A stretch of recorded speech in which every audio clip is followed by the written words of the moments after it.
नमस्कार. नमस्कार वगैरे सोडूनच देऊ आपण सगळं. बाप रे, मी आत्ता एक रिव्ह्यू बघितला आणि म्हणजे आज आपल्या चतुर्थी, उपास सोडायचा आहे, नैवेद्य करायचा आहे आणि असंच 2 दिवस झाले छावा पिक्चर रिलीज झाला आणि इतका छान आहे तो पिक्चर. छान म्हणजे आपल्या छत्रपतींच्या छाव्याचं वर्णन आहे, संभाजी महाराजांचं वर्णन आहे. हे सगळं मुलांना सांगत होती, म्हणजे मी माझ्या मुलीला सांगत होती, अगं आपली तिकीटं बघ, आपल्यासाठी तिकीट बुकिंग फुल आहेत प्रत्येक जण. त्यामुळे रिव्ह्यू बघत होती. खूप एक्साइटमेंट. त्यामुळे मी आता हे जे यूट्यूबवर बघत होती आणि बाप रे, एक रिव्ह्यू माझ्या समोर आला KRKचा. सॉरी, हे रोस्टिंग नाही, बाकी रोस्टिंग करायला माझ्याकडे एवढे मोठे हे पण नाही आहेत की खूप फॉलोअर्स आहेत वगैरे, असं काही नाही. आणि मी इतकी फ्रस्ट्रेट झाली ना, त्याच्यासाठी मी आता म्हणजे समोर सुरू केलं. आणि हे सुरू केलं म्हणजे इतकं डोक्याला त्रास देणार आहे की किती आपण पेशन्स, आपण किती काउंट करणार आपले पेशन्स. हे सगळे म्हणजे आज 2 दिवस छावा रिलीज झाल्यापासून किती सुंदर व्ह्यूज येत आहेत, किती बरं वाटतंय. मी मराठी आहे, महाराष्ट्रीयन आहे, पण मराठीच असो, एक शौर्य गाथा आहे ती महाराजांची, संभाजी महाराजांची शौर्य गाथा आहे. आम्ही ज्यावेळेस शिकत होतो तेव्हा आम्ही ब्लेस्ड होतो की आमच्या सगळ्या शिक्षकांनी आम्हाला खूप छान सांगितलेलं होतं छत्रपती शिवाजी महाराजांविषयी. अगदी आम्ही त्याच्यावर शो करणं किंवा संभाजी महाराज किंवा भगतसिंग वगैरे हे सगळं आम्ही करत होतो. आणि म्हणजे खूप वर्षांनी, आता मधला काळ बराच गेल्यानंतर आताच्या मुलांना हे असं शो करणं किंवा 15 ऑगस्ट 26 जानेवारी असं इंग्लिश मिडियममध्ये काय होत नाही बेसिकली. त्यामुळे आता थोडासा काळ गेलेला मध्ये आणि आता हा चित्रपट म्हणजे इतकं म्हणजे भरून येणार आहे की अगदी भरून पावत होतं मनामध्ये की असे राजे.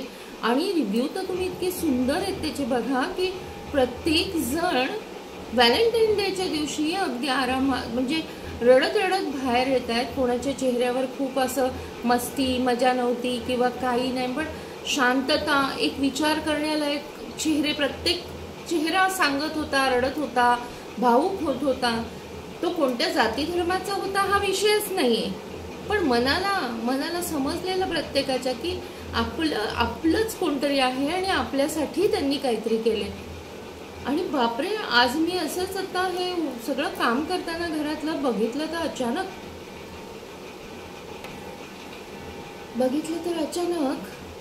डोकं सुन्न होतं. आणि KRK ते जे बिग बॉसमध्येच बघितलेलं आहे मी. आणि मध्ये आधी रिव्ह्यू येतात, आपण यूट्यूब सुरू असतं आपलं हे करणं, सर्च तेव्हा येतात कधी रिव्ह्यू बघतो. पण त्याच्यामध्ये त्या व्यक्तीने असं काही छावा पिक्चर म्हणजे वन अँड ओनली वन आहे आत्तापर्यंत. कालपासून मी फक्त तेच बघते आणि इतकं छान वाटत होतं सगळ्यांच्या भावना वगैरे बघून रिव्ह्यूमध्ये. आणि हा KRK जे आहेत त्यांनी, त्या व्यक्तीनी इतकं भयंकर वर्णन केले पिक्चरचं की त्याच्यावरूनच त्यांचा द्वेष दिसून येतो. मी रोस्टिंग करण्या इतकी मोठी तर कोणी नाहीच आहे. आणि मी साधा म्हणजे मागच्या 1 वर्ष झालं मी माझं यूट्यूब चॅनल खोललं आणि ते पण आपल्या सगळ्या सर्कल, एक लेडीज, आणि होईल तर पुढे जाईल, काहीच नाही असं ह्याच्यामध्ये की खूप मोठं काहीतरी किंवा रोस्ट करून मला काही व्ह्यूज नाही मिळवायचे. पण मी इतकी अस्वस्थ झाली आहे त्याचे विचार ऐकून. कारण मी आहे ना, माझ्या मुलांना सांगितले, माझ्या मुलीला शिकवलंय किंवा माझ्यापेक्षा लहान आहेत त्यांना मी अनेक वेळेला हे सांगितले की मी जात धर्म पाळत नाही. हा, पण माझा विश्वास ह्या गोष्टीवर आहे की प्रत्येकाच्या आपले एक संस्कार असतात आणि त्यावर ना त्यांचे व्यक्तिमत्व घडत असतं. मग ते मी कधीही सांगत नाही की जात ही जात अशी, तो धर्म. आपण सगळ्यात मोठा धर्म माणुसकीचा आणि तोच पाळायला पाहिजे. पण आता हा परत एकदा विचार करायचा विषय झाला की ही जी व्यक्ती आहे तिने छावाचा जो म्हणजे रिव्ह्यू दिलाय त्याच्यामधल्या त्या व्यक्तीचं नक्की कोणाला बोलणं आहे? त्या छावा पिक्चरच्या अभिनेत्याला, अभिनेत्रीला, का त्या अभिनेता किंवा अभिनेत्रीने जे व्यक्तिमत्व रंगवलं आहे त्यांना बोलण्याचा त्यांचा हेतू आहे का? बाप रे, हे असं आपण बघू शकतो. म्हणजे खरंच विचार करण्यासारखी गोष्ट आहे की छावा तर बघायचाच आहे. छावा बघायच्या आधी आपल्याला आपले शिवछत्रपती महाराजांचे सर्व इतिहास माहिती आहे. इतिहास काय आजही ते आपल्यामध्ये कुठेतरी आहेत. मराठी माणसाची अस्मिता तर आहेच आहेत, पण इतरही सगळेच जण, कारण स्वतः राजेंनी, छत्रपती शिवाजी महाराजांनी कधी जात धर्मभेद हा पाळला नव्हता. त्यांनीही त्यांच्या सगळे वतनदार हे सगळी माणसं त्यांच्या मंडळात होती. आपण आज संभाजी महाराजांचा एवढा त्याग बघतोय, त्यांना झालेला त्रास बघतोय, तर त्या व्यक्तीने त्याच्या रिव्ह्यूमध्ये सांगितलंय हसत हसत, पण त्यांनी टीका जी केली आहे ना ती नक्की कोणावर केली आहे? त्यांनी जी टीका केली आहे ती अभिनेत्यांवर करताना दिसली आहे, पण त्यामागे हसून सांगून त्या अभिनेत्यांचं व्यक्तिमत्व, त्यांनी कोणाचं व्यक्तिमत्व रंगवलंय याविषयीचं थोडंसं त्याला पाहिजे होतं ना. आज आपण आपल्या हिंदुस्थानात बोलतोय तेव्हा त्याचं म्हणजे त्याच्या चेहऱ्यावर जो असुरी आनंद आणि एवढं काय होतं तेव्हा मला सहन नाही झालं. मी म्हटलं नाही, मी आधी उपवास सोडणार आहे आज संकष्टी चतुर्थीचा. त्याच्या आधी मी 4 शब्द माझ्या यूट्यूबच्या भलेही 50, 60, 100 जे फॉलोअर आहेत त्यांच्याशी बोलेल, आणि कधी कोणी माझं चुकून यूट्यूब चॅनल बघितला तर त्यांनाही माझे विचार कळतील आणि असंच बोलत राहा. म्हणजे बोलायला आपण भाग पडलो की नाही, एकदम हे नाही. मी थोडीसं तयारी केली स्वतःची आणि कॅमेऱ्यासमोर बसली आणि म्हणजे मी शांत झाले की हे असेही आहेत आणि असेच आहेत. म्हणून आज मला आता असं वाटतं की आपणही आपला हिंदू धर्म सांभाळण्यासाठी खूप प्रयत्न केला पाहिजे. ही खरोखरच बाब महत्त्वाची आली, कारण हा रिव्ह्यू बघून मला जाणवलं की अशी माणसं असा विचार पण करतायत.